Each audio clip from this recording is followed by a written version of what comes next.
Truth of dark. योगी सरकार के लिए या भारतीय जनता पार्टी सरकार के लिए कह सकते हैं कि वो जनता की नब्ज को समझते हैं। इससे पहले कि आप सवाल करें वो जवाब हाजिर कर देते हैं। बहरहाल अब वक्त बहुत जल्द ही नज़दीक है चुनाव का। अब सरकार अपना घोषणा पत्र पेश करेगी। इस बजट और घोषणा पत्र का जो सही निर्णय है वो जनता ही लेगी, और ये निर्णय क्या होगा ये आने वाला वक्त बताएगा। योगी सरकार ने अपने कार्यकाल का आखिरी बजट पेश किया है। हालांकि इससे पहले जो तमाम सरकारें रहीं उन्होंने जो आखिरी बजट पेश किया था उसमें तमाम लुभावने जो संदेश थे वो देने की कोशिश करी थी, ताकि जो आवाम है वो कहीं ना कहीं उनकी तरफ खींची चली आए। लेकिन योगी सरकार ने या मुख्यमंत्री योगी आदित्यनाथ ने, उनके मंत्री जो वित्त मंत्री हैं सुरेश खन्ना ने जो बजट पेश किया उसमें कहीं ना कहीं इस परंपरा को ज़रूर तोड़ा है। और जो चुनाव होने वाले हैं 2022 में, उसमें आवाम के लिए कोई ऐसा लुभावना वादा नहीं है जिसकी वजह से एकजाई होकर जनता उनको वोट करे। तो कहीं ना कहीं अच्छी कोशिश करी है योगी सरकार ने, एक हिम्मत दिखाई है योगी सरकार ने। हमारे साथ सुधांशु मिश्रा जी हैं, वरिष्ठ पत्रकार। इनसे बजट पर हम आज चर्चा कर लेते हैं। सुधांशु जी, उम्मीद करते हैं केंद्र सरकार का बजट तो नहीं समझ में आया, लेकिन योगी सरकार का बजट ज़रूर समझ में आया होगा। किस तरह देखते हैं इस बजट? देखिए, कोरोना की वजह से आप समझ लीजिए कि मार्च में कोरोना स्टार्ट हुआ था और मार्च आने वाला है, फरवरी चल रहा है, और कोरोना की वजह से सरकार के पास जो अर्निंग के जरिए थे, क्योंकि लॉकडाउन रहा, सब बंद रहे, ऐसे में सरकार के सामने वित्तीय संकट था। उस संकट के बीच ये बजट आया है और कोशिश की गई है कि आम लोगों के चेहरे पर मुस्कान रहे, क्योंकि ये आखिरी, जैसे आपने कहा कि चुनाव से पहले आखिरी बजट है, तो ये पूरा प्रयास किया गया है, चाहे युवाओं हों, चाहे किसान हों, चाहे महिलाएं हों, सांस्कृतिक हो तो या स्वास्थ्य संबंधी या बच्चों की शिक्षा का मामला हो, सब जगह बजट अच्छा खासा दिया गया है। और उम्मीद यही की जा रही है इस बजट से काफ़ी काम होंगे। और इसमें बहुत बड़ा हिस्सा वो कार्यों के लिए दिया गया है कि जो पेंडिंग थे। डबल इंजन सरकार थी, लोगों की अपेक्षाएं बहुत थीं और लोगों की अपेक्षाएं आज भी बहुत हैं कि हमें बेहतर काम होगा, सरकार देगी। लेकिन जैसे मैंने कहा, कोरोना की वजह से अब लॉकडाउन चल रहा था, उस समय निर्माण कार्य भी जो भी चल रहे थे, विकास कार्य, सब रुके पड़े थे। तो कहीं ना कहीं एक साल तो पूरा सरकार का खराबी हुआ। लेकिन उसके बावजूद भी सरकार ने बहुत सोच समझ के ये बजट पेश किया है। स्वास्थ्य संबंधी सेवाओं के लिए बहुत बढ़िया पैसा दिया गया है। जो मेडिकल कॉलेज जैसे हरदोई में बन रहा है, ये इसके लिए भी 5 मेडिकल कॉलेज जो बन रहे हैं उसमें ये भी शामिल है, तो उसके लिए बजट रिलीज़ किया गया है। और जुलाई तक यहाँ की जो क्लासेस हैं वो शुरू हो जाएंगे। इसके अलावा जो अस्पताल हैं, क्योंकि बजट एक साथ ही पेश होता है पूरे प्रदेश का, उसमें से सब अंश जाता है, तो स्वास्थ्य संबंधी जो भी यहाँ पर ज़रूरतें होंगी उनको भी पूरा किया जाएगा। अब आप देख रहे हैं जिला अस्पताल में नई बिल्डिंग बन रही है, तो कहीं ना कहीं ये उसी का हिस्सा है जो निर्माण कार्य होने थे, जो नहीं हो पाए।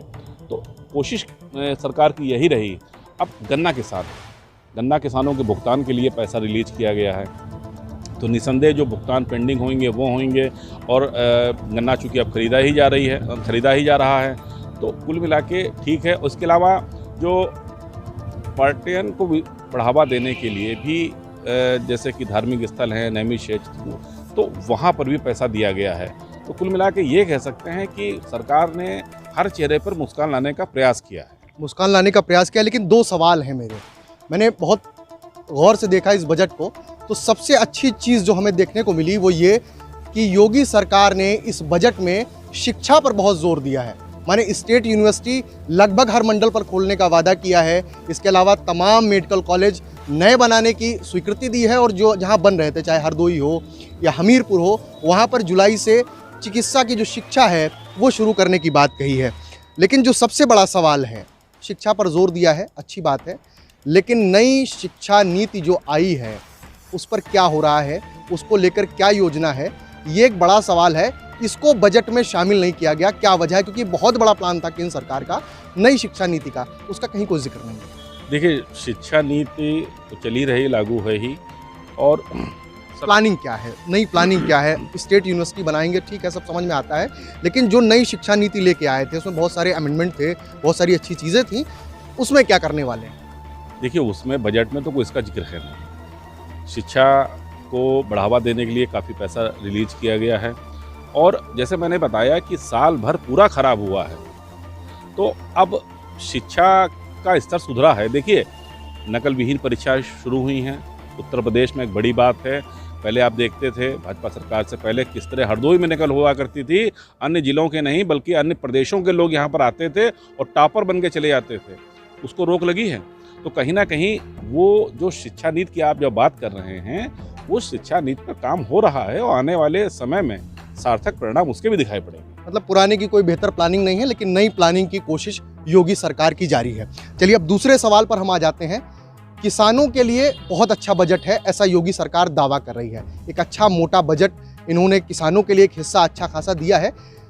लेकिन अगर किसानों की बात करी जाए, 2017 में आई योगी सरकार ने किसानों की आय दोगुनी करने की जो बात कही थी, या 15,000 सोलर पंप जो लगाए जाने की बात कही थी, आज मैं पढ़ रहा था आनंद मिश्रा ने भी अपनी रिपोर्ट में हरदोई से इस बात को शामिल किया है कि यहाँ भी जो सोलर पंप की बात एकदम गायब हो गई।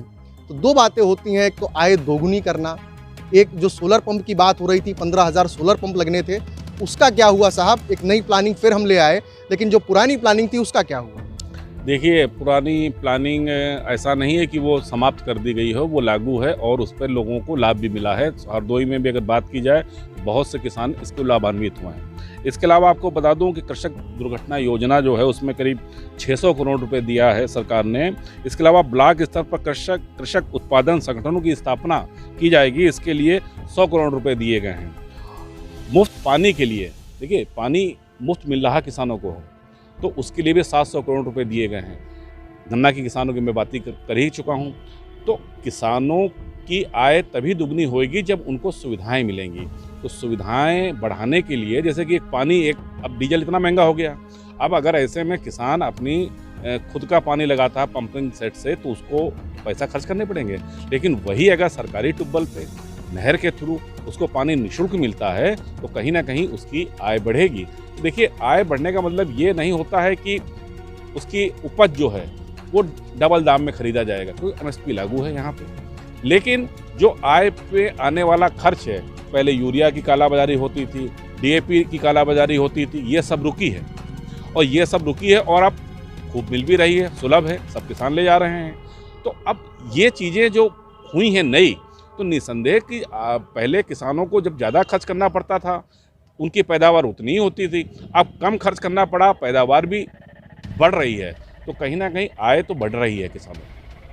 तो निसंदेह योगी सरकार ने जो तमाम तरह के चाहे वो भ्रष्टाचार से संबंधित मामले हो या जो हेर फेर करके चीज़ें चलती थीं, उन पर कहीं ना कहीं पाबंदी लगाने की कोशिश ज़रूर की है। लेकिन अगर बात करी जाए योगी सरकार के बजट के बाद जो सियासत हो रही है, जो विपक्षी पार्टियां सवाल कर रही हैं, तो कहीं ना कहीं जो विपक्षी पार्टियों के सवाल हैं, जवाब हैं, वो पंगु साबित हो रहे हैं। सुधांशु जी कुछ कहना चाह रहे हैं? जी, मुकम्मल देखिए, राज गौरव पुरस्कार के लिए 11 लाख रुपए दिए जाएंगे। गरीब कलाकारों को 2,000 रुपये पेंशन सरकार देगी, ये बड़ी बात है। इसके अलावा आपको बता दूं, सामूहिक विवाह योजना एक सरकार का अच्छा वो था, आपने देखा होगा हरदोई हो चाहे कोई जिला हो, सामूहिक विवाह बहुत सफल आयोजन हुए हैं।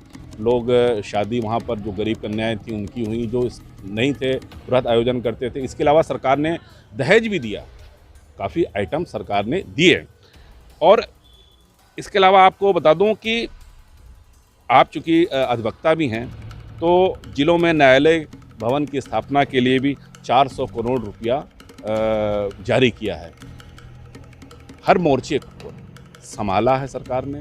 और जैसे मैंने पहले कहा था कि ये कम से कम सरकार ये चाहती थी जनता के चेहरे पर जो बजट पेश उनका हो, मुस्कान लाए, क्योंकि चुनाव इसी बजट के सहारे भी जीतना है। चुनाव इन्हीं कामों के सहारे जीतना है सरकार को। और जैसे मैंने पहले कहा कि एक साल पूरा बर्बाद हुआ सरकार का, अगर वो साल पूरा बर्बाद नहीं हुआ होता तो आज प्रदेश की दशा बहुत अच्छी होती है। बिल्कुल सही कहा कि प्रदेश की दशा बहुत अच्छी होती है। उसी तरह है जैसे 500 करोड़ रुपया अधिवक्ताओं के लिए दिया गया, लेकिन 5 साल तक, माने 5 साल होने वाले हैं, 4 साल तक उत्तर प्रदेश बार काउंसिल सरकार पर ये इल्ज़ाम लगाती रही कि सरकार ने कोई भी पैसा अधिवक्ता हित में नहीं दिया है। योगी सरकार के अगर इस बजट को गौर से देखा जाए, पहले विपक्षी पार्टियों की बात कर लेते हैं, तो शायद विपक्ष ने अब अपनी मेहनत कम करना शुरू कर दिया है, क्योंकि इस बजट के बाद चाहे अखिलेश यादव हों और या कांग्रेस प्रदेश अध्यक्ष अजय लल्लू, उनके जो बयान आए हैं वो संतोषजनक नहीं थे। उन्होंने इस बजट को बड़े ही आम भाषा में, बिल्कुल युवाओं का बजट नहीं है, या इस तरह की भाषा का इस्तेमाल किया है जो कि शायद एक विपक्ष से इस तरह की उम्मीद नहीं की जाती है। योगी सरकार की अगर बात कर ली जाए और इस बजट की बात कर ली जाए तो एक चीज़ इसमें बड़ी ख़ास है।